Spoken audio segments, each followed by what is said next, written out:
Welcome नाजरीन, एक नई वीडियो के साथ हाजिर हैं। आज का मौजू है फटे हुए होंठ और इलाज।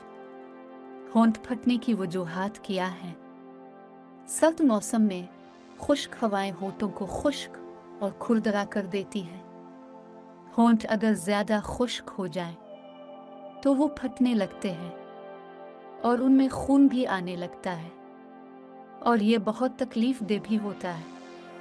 इसकी एक तो वजह यह है कि जब सर्द मौसम में हवा में नमी कम हो जाती है और सर्द हवाएं चलती हैं और पानी कम पीने की वजह से इंसानी जिस्म भी इस नमी को पूरा नहीं कर सकता।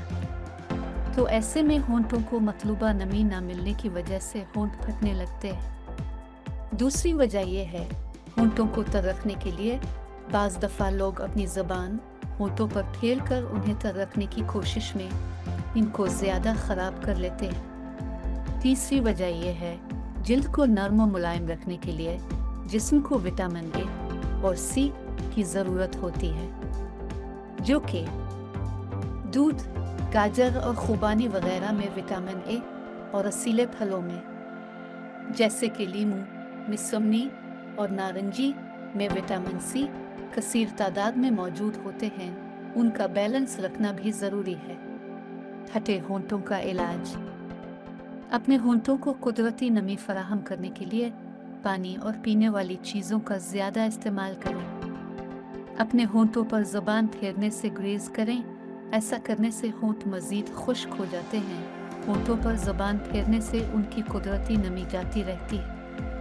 अब शहद और ग्लिसरीन मिलाकर भी इस्तेमाल कर सकते हैं। रात को सोने से पहले होंठों पर लगाएं, जिससे बहुत जल्द होंठों की जल्द नरम और मुलायम हो जाएगी। कैस्ट्राइल से होंठ नरम और मुलायम हो जाते हैं। कैस्ट्राइल दिन में 2-3 बार होंठों पर लगाएं। एक छोटी चम्मच कैस्ट्राइल में एक छोटा चम्मच ग्लिसरीन और चंद कतरे लीमू के अरक के मिलाएं। इसे अच्छी तरह मिक्स करके होंठों पर रात को लगाएं।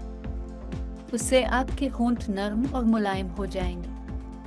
ये एक और बहुत पुराना नानी और दादी वाला और आजमूदा टुटका है और एक बेहतरीन कुदरती मॉइस्चराइज़र भी है। ताज़ा दूध की मलाई होंठों पर लगाएं। दिन में 2-3 बार लगाएं और रात को भी, जब तक होंठ नरम और मुलायम ना हो जाएं। उम्मीद है आज की वीडियो आपको पसंद आई होगी। दोस्तों, हमारे साथ रहने का शुक्रिया।